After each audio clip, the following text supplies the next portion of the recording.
자, 1번 볼게. 생물 다양성에 대한 설명을 옳지 않은 것 같은데 생물 다양성은 지역에 따라 달라질 수 있다고요. 그지?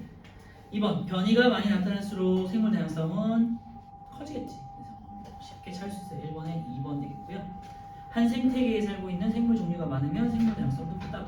같은 종류의 생물 사이에서 나타나는 특징이 다양할수록 생물 다양성도 크다고.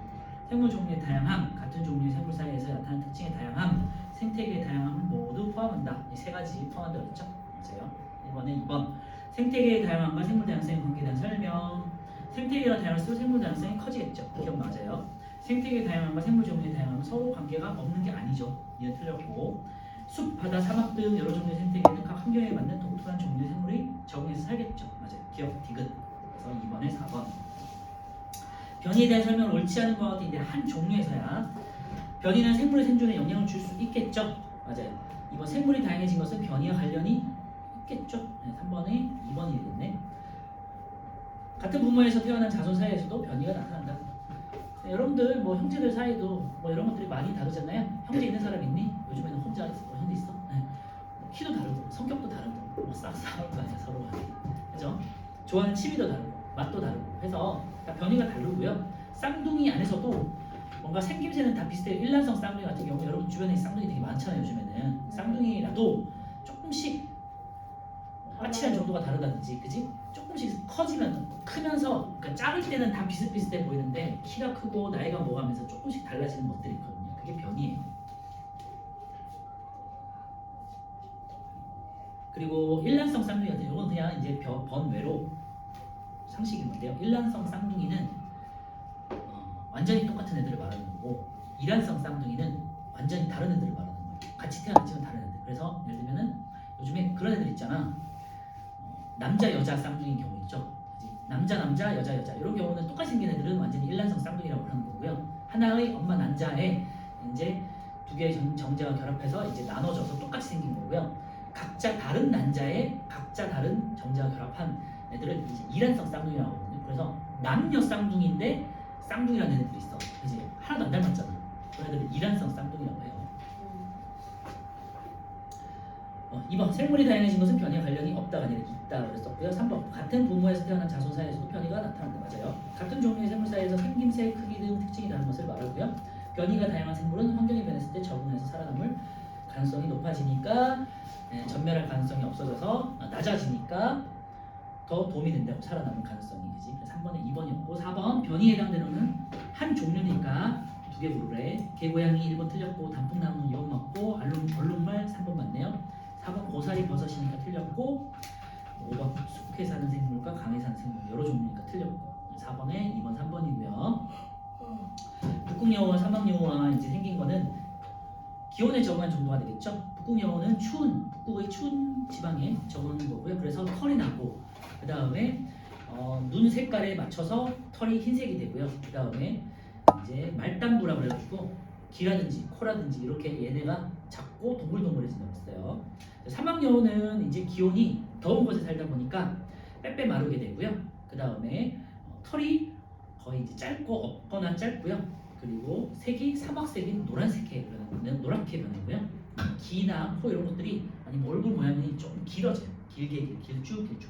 왜? 열을 많이 발산시켜야 되기 때문에. 그리고 열을 많이 발산시키고 에너지를 많이 소모하다 보니까 빼빼 말라져. 그래서 사람들도요 보면은 동남아라든지 사막이나 좀 더운 지역에 사는 사람들 있죠. 그러면은 약간 키가 좀 작고 빼빼 말랐죠. 그죠? 유럽에서도 조금 북쪽 지역에 사는 뭐 노르웨이나 뭐 이런 사람들 보시면 키가 엄청 크고 약간 거인처럼 생겼잖아. 그래서 5번 사막여우의 큰 귀는 열을 방출하기에 유리하다 말씀드렸어요. 북극여우는 몸집이 작아서 열 손실을 줄이기에 유리하다 돼 있고 몸집이 작은 건 아니죠. 말단부, 코라든지 귀나 이런 것들이 이제 작아지는 거고요. 몸집 자체는 사막여우에 비해서 조금 크죠. 왜 몸집이 커지냐면 몸에 뭐를 가져야 되냐면 지방을 가져야 돼요. 사람들도 마찬가지지만 지방이 많은 사람들이 열에 잘 버틸 수 있잖아요. 그치? 살찐 사람들이 살 빼빼 마른 사람들보다 겨울에 좀 더 잘 버틸 수 있어요. 선생님처럼. 그 이유가 지방을 가지고 있으면 열을 잘 보존할 수 있거든요. 그리고 털도 있고. 이게 틀렸고요. 낙타는 그럼 왜 지방이 있어요? 낙타는 물이 그러니까 사막이잖아요. 그러니까 물 대신에 기름을 흙에다가 달고 사는 거예요. 기름을 이제 물처럼 이제 소비하기 위함이에요. 물 대신 기름을 마시. 몸에 있는 기름이니까 뭐 다른 거죠. 우리가 뭐 생각하는 그런 기름은 아니에요. 디귿 여가 서로 다른 환경에 적응하면 특히 이제 기온이 되겠죠. 그래서 온도에 적응하면서 생물 다양성이 커졌다. 네, 기억 디귿 4번 되겠고요. 6번 북극여우와 사막여우의 생김새가 다른 것은 온도죠. 2번. 보셔서 아시겠지만 그냥 이제 우리 개념만 잘 이해하고 있으면 지문 볼 것도 없이 바로바로 풀 수 있어요. 7번. 생물이 다양해지는 과정 우리 잘 알잖아요 이제. 그래서 순서는 7번에 5번이고요. 가, 한 종류의 생물무리에 다양한 변이가 있고요. 그 다음에 라, 한 종류의 생물무리에서 환경에 알맞은 변이를 지닌 생물이 더 많이 살아남고요. 다, 살아남은 생물이 자손에게 자신의 특성을 전달하는 과정이 오래 세월 반복되면서 누적되겠죠. 그래서 나, 생물무리 사이에서 차이가 커져서 원래의 종류와 다른 새로운 종류의 생물이 나타나는 결과가 되겠지. 그래서 다른 거는 뭐 헷갈리더라도 나가 결말이 된다는 거, 결론이 된다는 건 잘 찾을 수 있을 거예요. 그죠? 처음에는 가로 시작해서 나로 다양한 변이가 생기고 그 다음에 누적돼가지고 나 새로운 종류의 개체가 생긴다. 알겠지?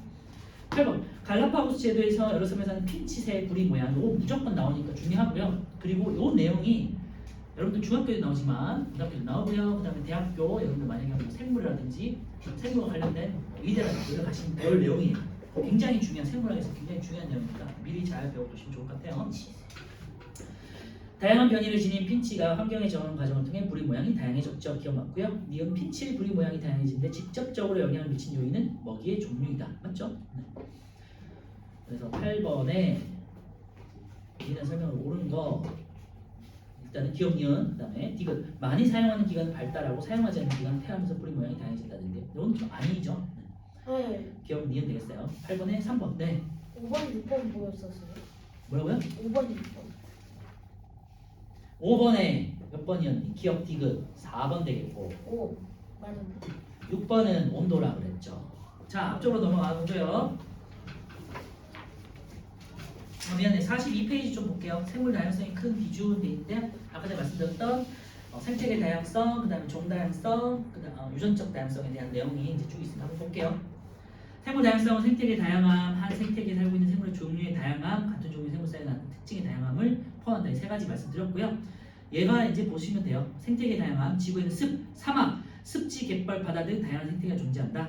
이런 것들이 있고 두 번째, 한 생태계에 살고 있는 생물 종류의 다양함, 이제 종 다양성 되겠죠. 한 생태계에는 여러 종류의 생물이 살고 있고요. 생물 수가 많을 때보다는 종류가 많을 때 당연히 다양성이 높아진다고 그랬죠. 세 번째, 같은 종류, 이건 유전적 다양성이고 변이가 나타나는 계기가 된다고 했어요. 같은 종류에 속하는 생물이라도 크기나 생김새와 같은 특징이 다양하며 이러한 특징이 다양할수록 생물 다양성이 크다. 그래서 첫 번째 줄에 밑줄에 놓으면 될 것 같고요. 이 변이와 관련된 내용은 중요하니까 참고하시고 무당벌레 날개의 색깔과 점의 수, 그 다음에 얼룩말의 무늬, 코스모스의 색깔이라든지 뭐 꽃의 크기, 그다음에 바지락의 이제 줄무늬라든지 소용돌이의 무늬, 색깔 이런 것들 다 다르죠. 그래서 한 종류에서 나타나는 유전적인 특징, 생김새의 특징을 우리 변이라고 합니다. 알겠지? 변이. 변이. 굉장히 중요한 단어이기 때문에 제가 계속해서 강조드리는 거예요. 이 단어 내에서 가장 중요한 용어를 찾아라. 변이에요. 변. 같은 종류의 생물 사이에서 나타나는 특징이 다양하면 급격한 환경 변화나 전염병에 살아남는 생물이 있어 멸종할 위험이 낮다. 그래서 제가 정리해드렸고요. 얘만 한번 볼게요. 이 단어는 얘가 많이 나오기 때문에 얘를 많이 보시면 좋아요. 아일랜드에서는 럼퍼라는 한 종류의 감자만 재배하였는데 이게 이제 19세기인지 20세기 초인지 아일랜드에 대기근이 왔었거든요. 그래서 감자가 다 썩어가지고 사람들이 먹을 수가 없었어. 그때 그래서 아일랜드에 수많은 사람들이 굶어 죽었거든요. 감자 역병이 발생해서 럼퍼 감자가 모두 사라지고 굶어 죽었어요. 그래서 아일랜드의 대기근이 유명한 역사적 사건이니까 19세기였니 20세기 초였나 그랬어요. 그래서 폭동도 나고 그래서 엄청난 사건이었기 때문에 이것도 잘 한번 기억해 두시면 좋을 것 같고요. 밑에 두 지역의 생물 다양성 비교, 요거 이제 문제에 많이 나오는 내용인데요. 그러면요, 가와 나를 비교했을 때 가는 나에 비해서 종류가 되게 많아 보이죠. 옆에 표를 한번 볼게요. 가는 생물 그루수 한번 세란을 보세요. 종류 수는 총 수는 10그루 똑같아, 그지? 그런데 생물 종류를 보시면 가는 몇 종류냐면 5종류가 있어. 한번 세란을 보세요. 그리고 나 같은 경우는 4종류밖에 없어. 그러니까 생물 종이 많은 쪽이 가가 되겠지, 그렇지? 그래서 생물 분포는 여러 종류가 고르게 분포하고요. 나는 한 종류, 특히 뾰족뾰족한 나무들 있죠? 세모 모양으로 된 거, 이게 많이 대부분 차지한다. 그래서 생물 다양성 보시면요, 가가 나보다 생물 다양성이 크고요.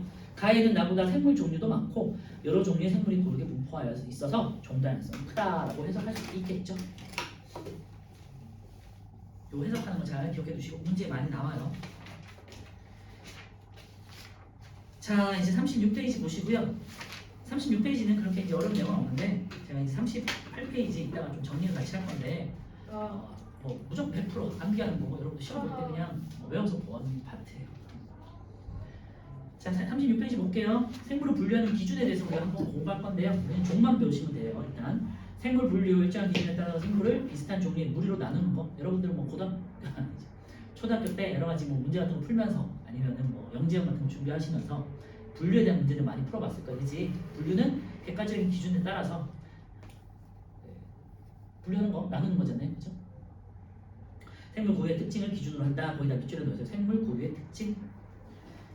그래서 분류 기준에 따라서 공통점을 지닌 여러 생물끼리 나눌 수 있는데요. 뭐 과학자들마다, 뭐 그다음에 뭐 여러 학자들마다, 뭐 학교마다 뭐 다 다를 수 있잖아요. 그래서 특정 기준을 따라서 이제 분류를 할 건데 뒤에 이제 우리는 5개, 하나, 둘, 셋, 넷, 5개에 대해서 배울 거예요.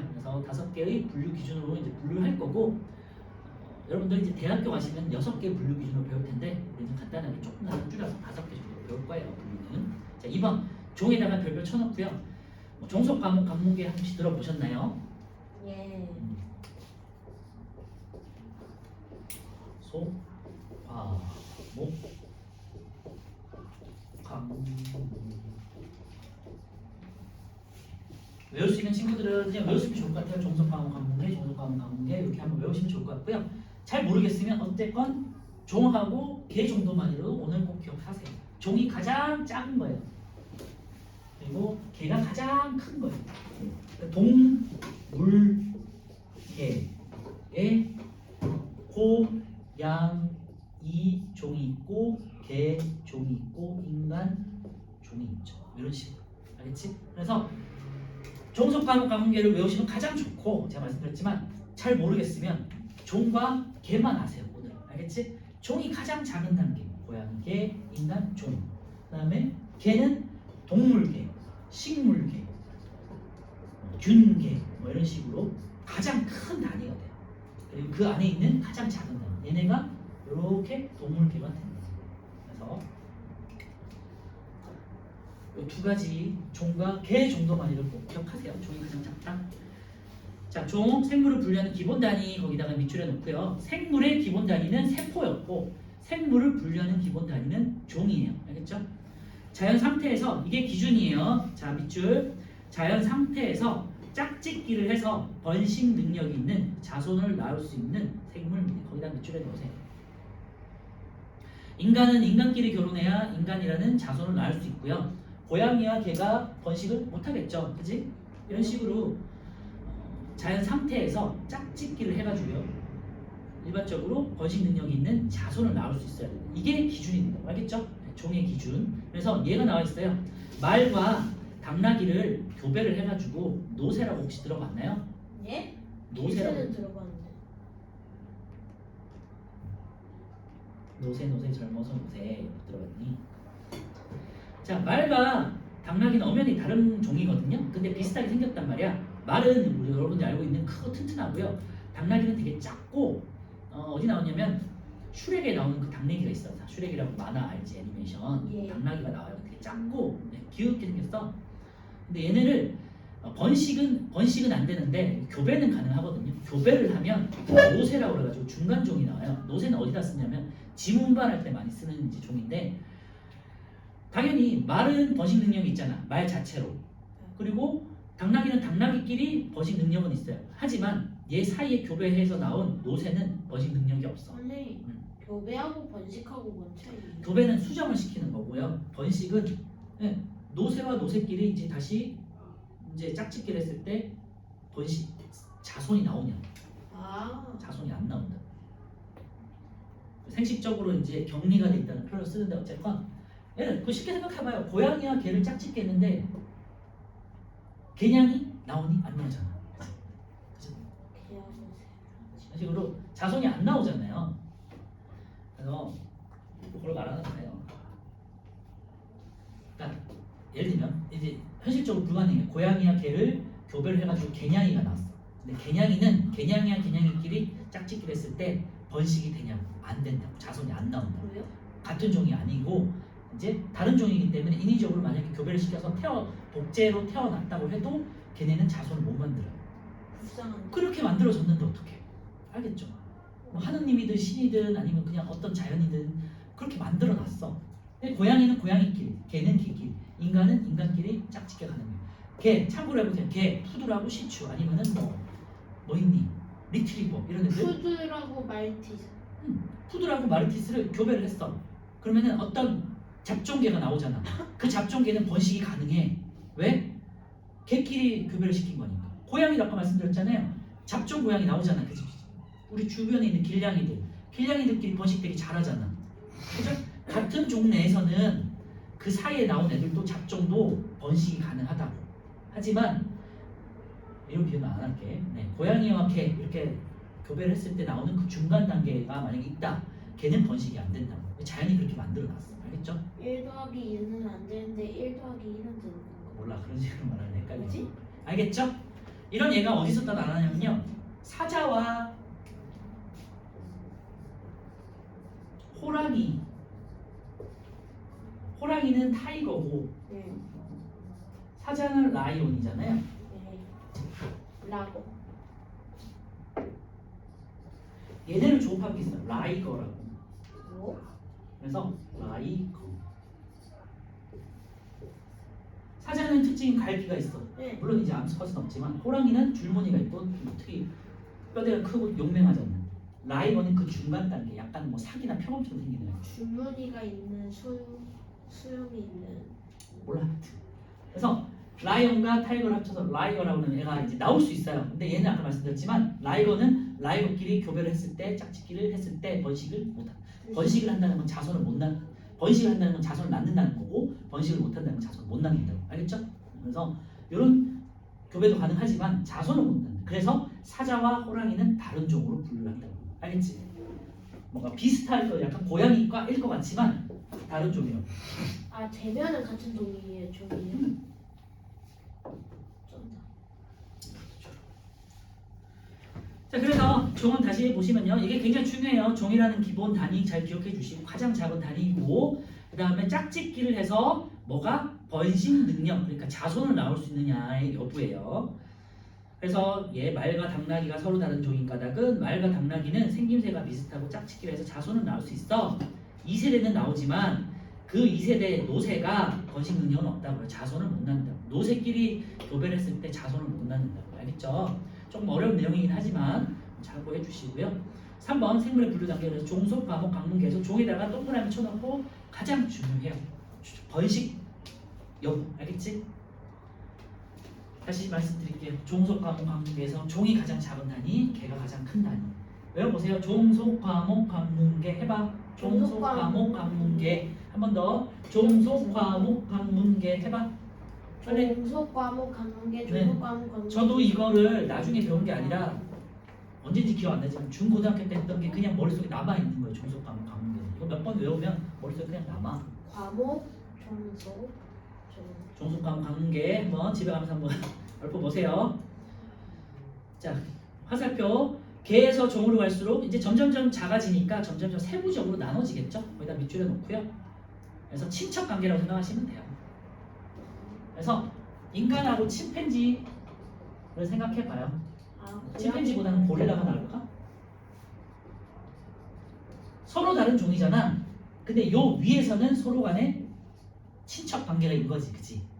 거기에 우리 조상들은 인간과 고릴라의 어느 중간 단계가 있을 거 아니야, 그치? 거기서 이제 서로 진화가 될 겁니다. 물론 인간 여기는 아니고 한 요 정도 되겠다, 그죠? 여기서는 이제 인간들이 여러 종류가 나눠져. 호모 에렉투스, 호모 무슨 여러 호모들 있잖아, 그죠? 들어봤니? 네. 네안데르탈인, 그다음 무슨 뭐 인간들 되게 많았잖아. 맞아요? 기억나요? 오스트랄로피테쿠스, 호모사피엔스 오스트랄로 피테쿠스 네안데르탈인 되게 많은데 기억 안 나는데 어쨌건 이런 수많은 인간 종들이 있었단 말이야. 그 중에서 살아남은 게 지금 현생 인류예요. 휴먼. 휴먼 맨 월드. 옛날에는 과거에는 이런 이제 인간과 비슷한 종들이 많이 있었다고 하더라고요. 그런데 이제 우리 지금 현생 인류가 머리 두뇌가 되게 커지고 직립보행을 하고 얘네는 살짝 이렇게 약간 굽어 있잖아. 뭐 다 직립보행 하긴 했지만 그리고 손을 우리가 이제 쓰면서 얘네를 때려잡았다고 하더라고요. 도구를 쓰면서. 우리 현생 인류의 특징은 두뇌가 발달했기 때문에 도구를 쓰잖아, 그지? 이 도구로 얘네를 때려잡았대. 그리고 잡아먹게요. 그러면 저희가 저희의 손줄을 때려잡은 손주가 거예요? 아니야. 아니 다른 종이야, 진짜? 다른 종. 신체 비슷한 거 다른 의미지. 친척을 때려잡는 건 아니잖아. 다른 뭐 예를 들면 우리가 그런 느낌을 좀 하시는데 우리가 예를 들면은 뭐 소를 때려잡았다는 느낌으로 비슷하게 생긴 인간들이지만 잡아먹으면서 서로 간에 경쟁에서 우리가 이겨서 진화가 됐다. 아 이긴 거예요? 라고 해석을 하는 거예요. 이긴 거지. 왜냐하면 도구를 썼기 때문에. 알죠? 우리가 이겼다 그런 이론이 있다는 거지. 이것도 사실은 아니에요. 그렇게 이제 진화를 했다는 게 이제 뭐 누가 알겠니? 그건 사실. 밑에 보면요, 고양이에 대해서 한번 볼게요. 이제 일단은 동물계부터 보자. 가장 큰 단위 지금 성게가 나와 있는데요. 성게 성게도 동물이거든요. 바다 동물이잖아요, 그렇지? 네 그래서 동물계 안에 척삭 동물문이라고 있어. 척삭이란 건요, 척추를 가지고 있는 애를 말해요. 척추뼈를 가지고 있는 애를 척삭 동물인데 문이야. 그 다음에 그 아래 포유강이 있죠. 포유강이라는 거는 젖먹이를 하는 걸 말하는 거예요. 포유류처럼 젖먹이를 하는 애들. 박쥐가 해당될 수 있죠. 박쥐도 해당된다는 소리예요. 자, 식육목은요, 이제 예를 들면 고양이의 선배라기보다 조상 같은 애들을 식육목이라고 해요. 그리고 그 밑에 이제 고양이과가 나왔죠. 이때부터 이제 비슷한 고양이과가 나오는 거야. 그리고 고양이과, 고양이속, 고양이종이 되겠고요. 오른쪽에 보시면요, 분류 단위와 생물 사이의 관계 보시면요, 작은 분류 단위의 가치 속계수로 가까운 관계가 되는데, 자, 고양이, 사자, 개를 비교했을 때요, 식육목 안에 여기 목 안에 어떻게 분류가 되는지 봐봐요. 식육목 안에 고양이, 개, 사자, 고양이, 사자, 개. 고양이와 사자가 더 가까운 친척이라고 하잖아. 얘네가 식육목 안에 있었어. 썼어 자, 그 다음에 고양이과. 얘네가 합쳐져서 여기에 이제 고양이과가 되는 거야. 고양이과. 그 다음에 고양이 더 세분화되겠죠. 소? 네. 고양이와 사자로 이렇게 나눠지는 거겠지. 이런 식으로. 그리고 고양이 속에서는 고양이는 고양이 속, 사자는 사자 속. 그리고 고양이들 중에서도 여러 종류가 있을 거 아니야. 그치? 그래서 이렇게 분화가 되겠죠. 아 사자에서도 여러 종류의 사자들이 있겠죠. 시작했구나 그 중에서도 아니지. 살아남은 애들이 어떻게 되니? 얘는 이제 개가 되겠고, 개가 되겠고, 그 다음에 개도 여러 종류의 개들이잖아. 푸들, 치와와, 말티즈 리트리버, 마티즈 이런 식으로 여러 종류로 분화가 되겠죠. 그죠? 사자도 우리는 잘 모르지만 여러 종류의 사자들이 있을 거예요. 그리고 고양이도 아까 말씀드린 뭐 시베리아 무슨 고양이, 희색 고양이, 뭐 줄무늬 고양이, 뭐 사막 고양이 뭐 많잖아, 그지? 네. 종류 되게 많잖아. 생각보다 되게 많거든요. 그래서 다양한 고양이로 나눠지는 거예요, 이런 식으로.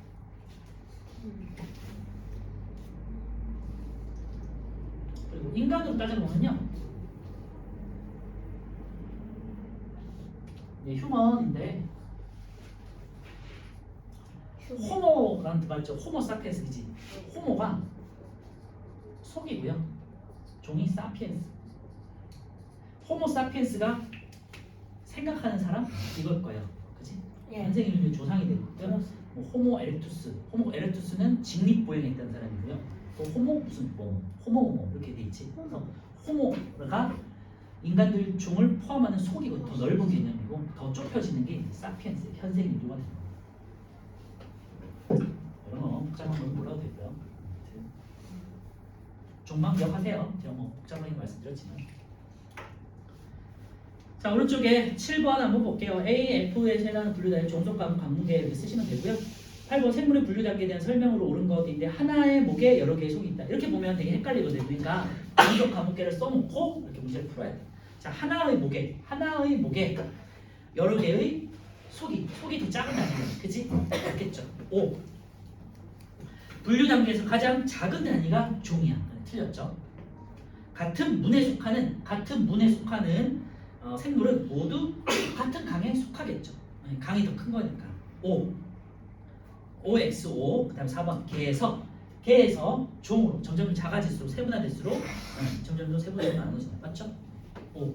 OXOO. 자, 넘겨주시고요. 자, 오늘의 하이라이트.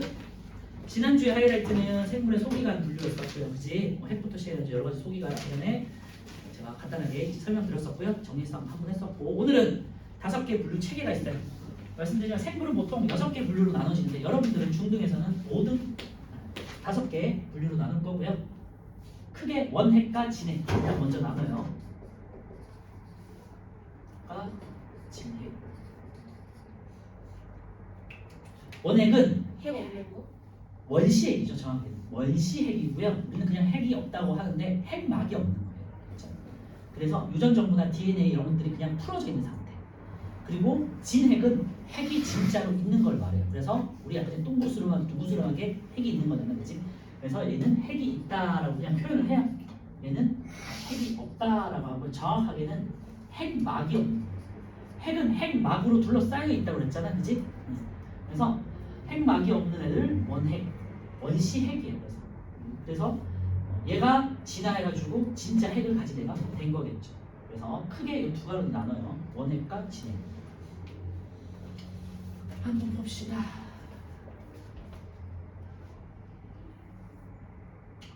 그래서 원핵 세포는요. 여기다가 이제 간단하게 정리하시면 핵막이 없고 요거 한번 여기 어디냐면요. 여기 가운데 원핵 생물계 옆에 보시면 두 번째 칸이 있어요. 세포에 핵이 없다 돼 있지. 여기다가 원핵 쓰시면 돼요. 원핵. 그리고 여기 밑에 원생, 균계, 식물, 동물 옆에 세포에 핵이 있다 돼 있죠. 여기다가 진핵 쓰시면 돼요. 그래서 핵이 정확하게 핵막이 있는 거고요. 그래서 뚜렷한 핵이 있고 여기는 핵이 없다라고 해석할 수 있어요. 자, 원핵은요 원생 생물계가 들어가고요. 그 다음에 원핵. 이제 생물들 중에서 정말로 이제 조상격이 된 애가 이제 여기서 갈라지는 거예요. 이렇게 갈라져서 원생. 선생님, 네. 저 잠깐만 진짜 빠르게 갔다 와. 그 다음에 이제 균계. 그 다음에 식물. 여러분들 잘 아는 식물 개. 아까 전에 말했죠. 개가 가장 큰 단위라고 그랬지. 그래서 또 하나 마지막에 동물계. 그래서 동물하고 식물은 여러분 너무 잘 아니까 이제 잘 알 수 있어. 근데 원핵이 뭐고 원생이 뭐고 생균이 균계가 뭔지 잘 모르잖아요. 균계는 버섯 같은 곰팡이 같은 애를 말하는 거고요. 원생 생물은 대장균 같은 애를 말하는 거고요. 원생 생물은 단세포 생물. 예를 들면 뭐 집신벌레 이런 애들 있지. 그리고 원핵 생물은 세균을 말하는 거예요. 대장균. 그래서 이제 여러분들 이 특징들을 하나씩 이제 정리를 해볼게요. 그래서 크게 우리 생물은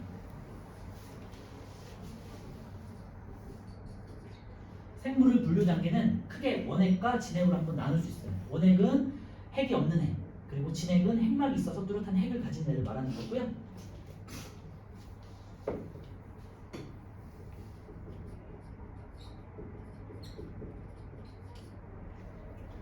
그 중에서 원핵은 그냥 원핵 생물계, 세균 같은 애들이고요. 진핵 생물을 이제 여러 개로 또 분류를 할 수 있어요. 여러 가지 특징에 따라서. 그래서 한번 써 해볼게요. 원핵 생물은 이제 단세포예요. 단세포에 핵이 없고 그냥 유전 정보들이 막 섞여, DNA들이 그냥 실처럼 섞여 있다고 생각하시면 되고요. 세포벽이 있어요. 자, 특징 하나. 세포벽 우리 어디서 봤죠? 식물, 그렇지? 그래서 식물이 우리의 가장 원시적인 조상격이나라고 생각할 수 있는 게 세포벽이에요.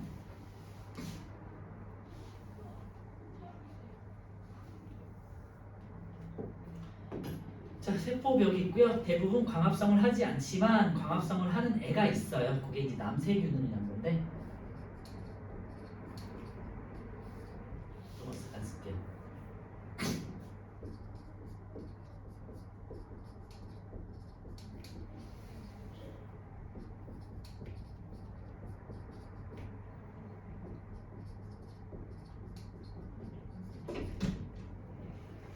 우리가 특히 과학을 공부하면서 그 중에서도 특히 생물을 공부할 때는요 특별하게 분류가 예외적인 게 많이 나오거든요.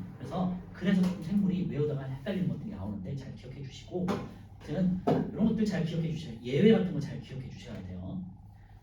광합성을 하는 세균이 뭐가 되겠냐? 식물의 조상이 되는 거예요. 나중에 이제 말씀드릴게요. 정리해서. 그래서 얘네는 세균이에요. 세균. 무슨 균 돼 있는 거 있지. 말 그대로 세균. 대장균이라든지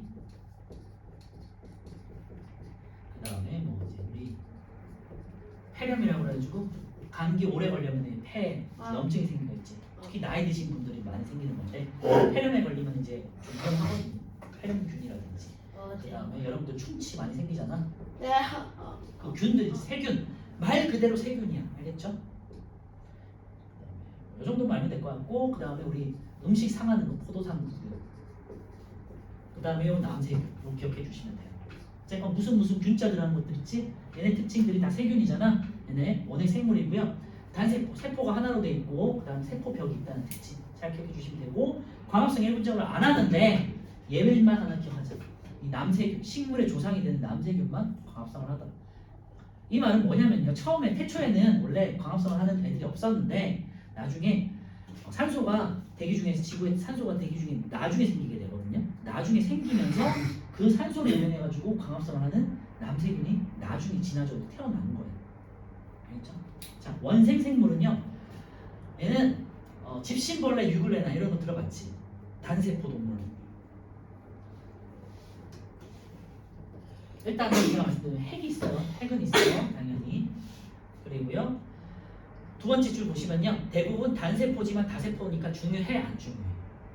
안 중요해, 그치? 단세포일 수도 있고 다세포일 수도 있는 거야. 안 중요해. 그 다음에 기관이 발달하지 않아. 기관이라는 거는 우리 사람으로 치면 위라든지 심장이라든지 특정 기능을 하는 거야. 심장 뭐니? 우리 피를 돌게 하는 거잖아.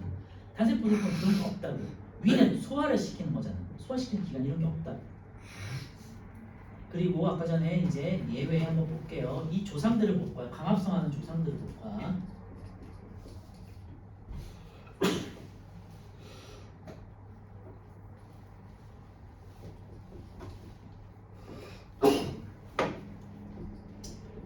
미역, 김, 여러분들 좋아하는 김, 그 다음에 왜 이렇게 시끄럽냐? 자, 이렇게 진화해요. 세균에서 그 다음에 미역김 다시마가, 여러분들 그냥 우리 미역김 다시마가 식물 있잖아요, 그지? 그런데 식물이 아니고 원생 생물에 들어가요. 참고해 주시고, 요 식물이 아니라는 것만 잘 기억해 주세요. 그래서 이런 게 어려운 거예요. 잘 기억해 주세요. 미역김 다시마는 다세포 생물이고요. 원생 생물에 들어간다. 그리고 중요한 거는 광합성을 한다. 예를 보시면 책에 나와 있으니까 집신벌레. 우리 뭐 현미경 같은 거 관찰할 때 많이 들어봤죠. 집신벌레. 그다음에 아메바 많이 들어봤죠. 아메바 이렇게 단세포 동물인데 이렇게 수축해가지고 앞뒤로 왔다 갔다 하면서 하는 집신벌레, 아메바 이런 것도 있고요. 그 다음에 유글레나 이런 것도 있어요. 그 다음에 미역김 다시마 이거 기억해 주세요. 그래서 원생 생물에서는 이런 게 뭐 뻔히 외울 게 없기 때문에 예외를 잘 기억해 주세요. 예, 미역김 다시마가 광합성을 한다는 거. 자, 균계는 제가 아까 말씀드렸지만 버섯이에요. 예를 먼저 쓸게요. 버섯. 그리고 곰팡이, 효모 이런 애들이고요. 버섯은 뭐 잘 알 거고, 곰팡이는 뭐 이렇게 상했을 때 나타나는 것들, 식빵 같은 거 상했을 때 이렇게 나타나는 거 곰팡이, 푸른 곰팡이 이런 거고요. 그 다음에 효모는 여러분들 아직 먹진 않겠지만 막걸리 같은 거 이제 할 때 효모를 넣어서 하는 먹었니 지금? 네. 그런 게 이제 균계고요. 얘는 자 볼게 운동성 없어. 자 버섯, 곰팡이, 효모 얘네 움직이니? 아니요. 안 움직이지, 그치?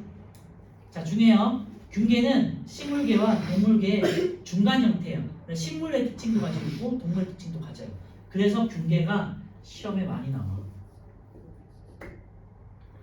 잘 기억해 두시고요. 균계 일단 기본적으로 운동성이 없어. 운동성이 있는 걸 동물이라고, 운동성이 없는 걸 식물이라고 하거든요. 그죠? 그래서 마치 균계는 식물처럼 운동성이 없기 때문에 식물 같아 보여. 그런데 중요한 특징이 광합성을 안 해. 이게 기본이에요. 이게 가장 중요해요. 식물계는 광합성을 당연히 해. 광합성을 하는 애들을 우리는 식물이라고 해요. 운동성이 없고 광합성을 하는 애들을 식물이라고 해. 가만히 멈춰서서 광합성을 하는 애들 식물. 아니요. 그런데 동물은 운동성이 있잖아 당연히. 그리고 광합성을 안 해. 자, 균계는 식물의 특징 운동성이 없다는 거, 그리고 동물의 특징 광합성을 안 한다는 거 둘 다 가지고 있어서 균계가 시험에 많이 나온다는 거예요. 알겠죠? 균계에다가 표시를 해놓으세요 항상. 두 번째 이제 버섯이나 곰팡이는 실 모양의 균사가 얽힌 구조라고 되어 있는데 이런 것들은 용어 정도만 기억하시고요. 혹시라도 곰팡이를 여러분들 뭐 빵 같은 데 피어 있을 때 현미경으로 본 사람 혹시 있는지 모르겠지만 현미경으로 보시면요 이렇게 실처럼 균사, 이게 이제 균사라는 구조거든요. 실처럼 이 사자가 실사자예요. 그래서 일종의 뭐 유전 정보를 담고 있는 DNA라고 생각하셔도 되고 이렇게 실처럼 퍼져 있고요. 그 사이사이에 이렇게 동글동글한 것들이 이렇게 있어요. 이게 포자거든요. 사람으로 치면 뭐 난자, 전자 같은 생식 세포들이 이렇게 퍼져 있어요. 그래서 실처럼 유전적으로 퍼져 있는 그 구조에 균사라고 하고요. 그 사이사이에 호자라는 생식 세포 퍼져 있다. 알겠지? 그래서 균사 이름 정도만 기억하시면 되고요. 대부분은 다세포인데 자, 균계부터는 대부분은 이제 다세포 생물이 돼요. 이 말은 단세포도 있다는 소리니까 그렇게 중요한 건 아니에요. 그리고 예, 자 다시 또 식물 같은 특징이 나타났어요. 세포벽. 세포벽은 제가 어디서 나타난다 그랬죠? 식물의 특징이잖아요, 그죠? 그런데 균계에 갑자기 또 세포벽이 있네. 여기 또 세포벽이 있었죠. 세포벽이 있고 그리고 세포벽이 있고. 그래서 세포벽이 있는 기관과 없는 있는 생물과 없는 생물 이렇게 분류하는 것도 시험에 나오거든요. 참고해 주시고요. 세 번째, 이건 잘 알 거예요. 스스로 양분을 만들 수 없어서 대부분 죽은 생물을 분해해서 양분을 얻는, 그래서 분해자의 역할을 하죠. 버섯을 생각해 보시면 버섯은 땅에서 이렇게 피어나잖아, 그지? 버섯은 뭐 죽은 나무라든지 땅에서 이렇게 자라는데요. 얘는 광합성을 못하기 때문에 이렇게 스스로 빛을 이용해가지고 영양분을 만드는 게 아니라 그래서 어두컴컴한 곳에서 이렇게 식물 사체, 어떤 생물의 사체 같은 걸 먹고 사는 거예요. 그거를 분해시키는 거예요. 식물 사체 이런 것들을. 그래서 나무 같은 데 키우는 이유가 죽은 나무가 사체라는 거잖아요. 그치? 그래서 그걸 영양분 삼아서 버섯이 자라는 거예요. 그래서 동물이라든지 식물들이 죽어서 그 사체가 된 거를 영양분으로 분해해가지고 먹는다. 이게 이제 균계 개념이 되겠어요. 그래서 종류 한번 보시면요. 얘는 그냥 버섯이나 이제 곰팡이 종류예요. 그래서 느타리 버섯, 표고버섯 여러분들 집에서도 많이 보는 것들이죠. 가는 줄기, 뿌리 곰팡이 뭐 이런 거 몰라도 되고요. 푸른 곰팡이가 이제 여러분들 식빵이나 이런 거 먹다가 음식물에 파랗게 곰팡이 피는 거 있죠. 상하는 거. 네, 그게 이제 푸른 곰팡이에요. 까무잡잡하게 보이겠지만 사실은 보면요. 약간 청색 계열로 해가지고 푸른 곰팡이거든요. 그리고 누룩곰팡이도 있어요. 누룩곰팡이는 이제 막걸리 같은 거 뛸 때 하는 거고요. 효모도 마찬가지로 술이나 뭐 빚을 때 집어넣는 과연 이런 게 있구나 정도 생각하시면 되고요. 식물계부터는 이제 여러분들 다 아는 거예요. 식물은 운동성이 없고 광합성을 하면서 뭐 중요해요. 광합성 세포벽을 가지고 있는 것까지 했죠. 그리고 세 번째, 뿌리, 줄기, 잎과 같은 이제 기관이 발달하기 시작해요. 그리고 당연히 동물도 기관이 발달해요. 뿌리, 줄기, 잎, 식물의 기관은 뿌리, 줄기, 잎. 그 다음에 동물의 기관은 잎부터 식도, 위, 뭐 심장, 간, 쓸개, 여러분들 알고 있는 여러 몸에 있는 기관들 있지. 네, 각각의 그 기관을 말하는 거예요. 기능을 하는 담당을 하는 것들. 그리고 뭐 식물계 대부분 육지생활한다 뭐 이런 건 중요한 건 아니고요. 오른쪽에 보시면요 어떤 것들이 있는지 볼게요. 우선 이끼, 새뜨기, 고사리, 이끼나 고사리 이런 것들도 식물에 들어가는 거 기억해 주시고요. 참고로 우산 이끼, 새뜨기, 고사리 얘네는 식물이지만 포자 번식을 해요. 아까 전에 균계처럼 좀 복잡하죠. 그리고 해바라기, 소나무, 진달래처럼 얘네는 여러분들 알듯이 씨앗, 종자로 번식을 해요. 이런 것도 있는데 뭐 여러분들 수준에 나오진 않을 테니까 그냥 그렇구나 기억하시고 동물계는요 밑에 다세포 생물이고요. 당연히 다세포예요. 얘네도 다세포, 얘네도 다세포. 세포들이 모여서 우리 조직과 기관을 만들었잖아요. 그죠? 식물 동물. 그래서 운동성이 있고요.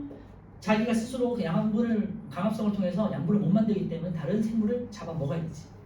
그래서 다른 생물을 먹이로 삼아서 양분을 얻는다. 광합성을 못한다는 것의 기준이에요. 이거 기준. 광합성 하지 않는다. 광합성 한다. 이거 굉장히 중요해요. 광합성. 대부분 몸의 기관이 발달하고요. 그 다음에 동물 같은 경우는 암수 생식 세포가 있어서 수정으로 번식을 하겠죠. 수정 번식. 그냥 기록만 해놓을까요? 식물은 포자와 종자로 번식. 균계는 포자로 번식. 포자는 뭐를 생각하시면 되느냐? 에얼리언이 혹시 아니에요? 네, 저 좋아해요. 그런 느낌 생각하시면 돼요. 이렇게 뭔가 안에 사람 몸속에 들어가가지고 커지잖아요. 그치? 그런 느낌 생각하시면 되고요.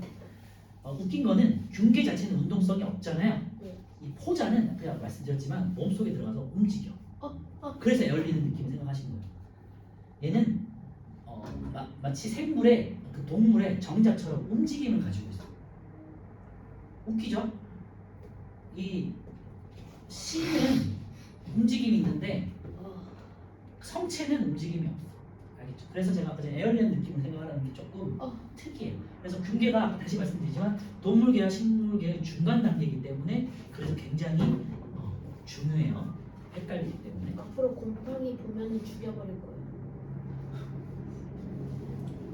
자, 밑에 그림 한번 볼게요. 이제 대장균은 원핵 생물에 들어가고요. 집신벌레, 단세포 생물, 그 다음에 표고버섯은 균계가 되겠고요. 해바라기는 식물이고 달고 달팽이 뭐 여러 가지 동물들 있죠. 선생님, 근데 포자도 진짜로 인간 몸속에 들어가지고 커진 다음에 나가요.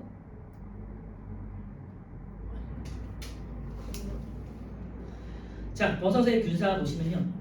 포자가 들어오면 우리 몸이 다 걔를 분해시켜서 죽여버려.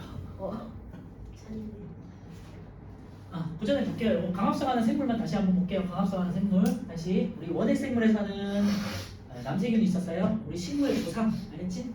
남세균 있었고 그 다음에 원생 생물에서는 미역, 김, 다시마 이런 애들이 미역, 김, 다시마 원생 생물이고요.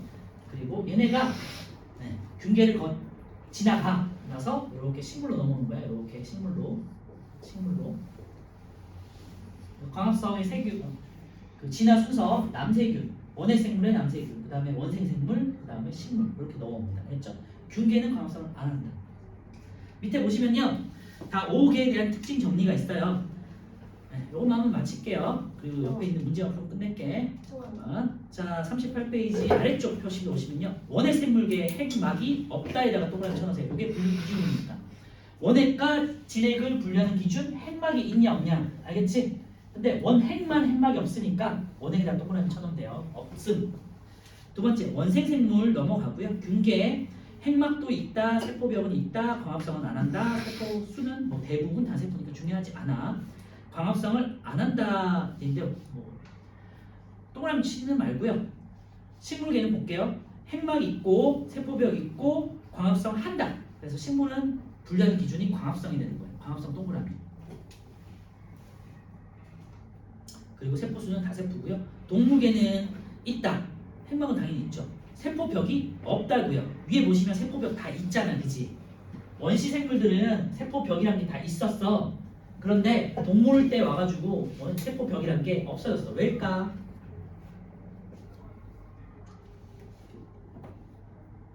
피부가 단단해져서. 세포벽이 있으면 물질 교환이 어려워. 물질 교환을 많이 해가지고 스스로 에너지를 많이 만들어내야 되거든요. 세포가 산소와 영양분을 가지고 물질 교환을 해가지고 그다음에 세포가 에너지를 만들어야 되거든요. 뒤에서 이제 배우겠지만 그래서 세포벽이라는 게 없어지고 단위를 막이 된 거예요. 물질 교환을 원활하게 하기 위해서. 알겠죠? 다시 원핵 생물은 핵막이 없다는 특징이 있어요. 그 다음에 원생 생물은 중요하지 않으니까 넘어가고 결계는 광합성을 안 하지만 세포벽은 있다고 등등등 이제 여러 가지 작종이기 때문에 그냥 참고만 해두시고 잘 정리해 두시고요. 평소에. 네 번째 식물계는요 광합성을 한다는 특징. 그 다음에 동물계는 세포벽이 없다는 특징. 일단만 동그라미 쳐놓으시면 되고요. 오른쪽에 90, 11, 12만 풀고 오늘 마칠게요. 좋아. 시험 안 봐요. 봐요.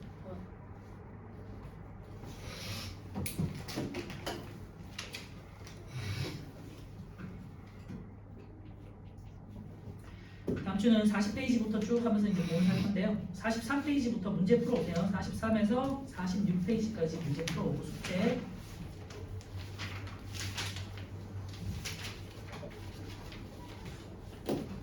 그러고요.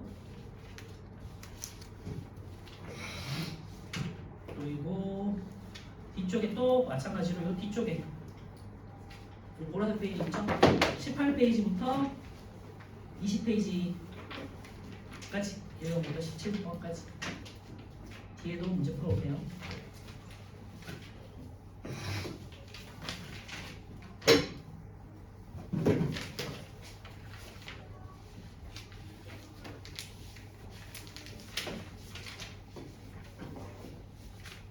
자, 9번 무게에 대한 설명이다. 해당하는 개의 이름 운동성이 있다. 뭐 그러면은 동물계가 되겠죠. 가는 동물계. 나는 몸이 균사로 되어 있다. 균계가 되고 이런 식으로 해서 특징 한두 개 외워두시면 찾기 쉬워요. 다는 광합성을 한다. 식물계가 되겠죠. 라는 세포에 핵이 없대. 핵이 없으면 원생생물계. 그치? 많은 세포에 핵이 있고 자, 애매한 애 있죠. 균계도 아니고 식물계도 아니고 동물계도 아니면 원생생물계. 그래서 얘는 이름이 애매해요. 원생생물계인데 균계도 아니고 식물계도 아니고 동물계가 아니다라고 분류를 하면 원생생물계. 애매한 거. 10번 나비 불가사리 해파리 여러분 잘 알겠죠? 동물계 미음 되겠고요. 2번 아메바 미역 집신벌레는 원생생물계가 되겠고요. 3번 폐룡 균 대장 균 이런 것들 있죠. 염주말도 마찬가지로 이 남세균 같은 광합성을 하는 거예요. 균자가 붙은 애들은요 원핵생물이죠. 기억 소나무, 해바라기, 우산이끼는 잘 알겠지만 식물이 되겠고 가는 줄기, 곰팡이, 그 다음에 표고버섯은 균계가 되겠죠. 11번 원생생물계에 속하는 생물은 모두 단세포 생물이다 되어 있는데요. 원생생물은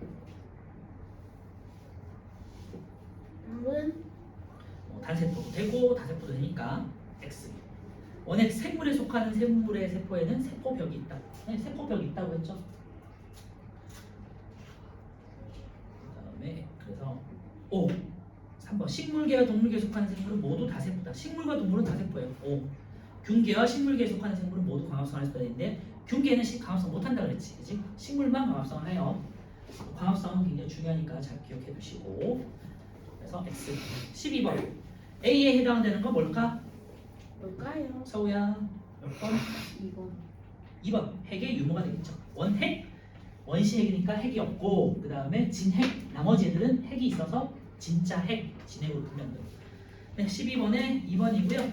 집에서 한번 40페이지 한번 읽어보시고 다음 주는 40페이지부터 시작은 할 거예요. 하고 그 다음에 문제는 빠르게 넘어갈 거니까 풀어오시고 숙제는 뒤쪽에 있는 아까 전에 말씀드렸죠. 해당되는 거. 오늘 여기까지 하고요. 화장실 갔다 오신 분들 있나요? 손? 저요. 빨리 갔다 와.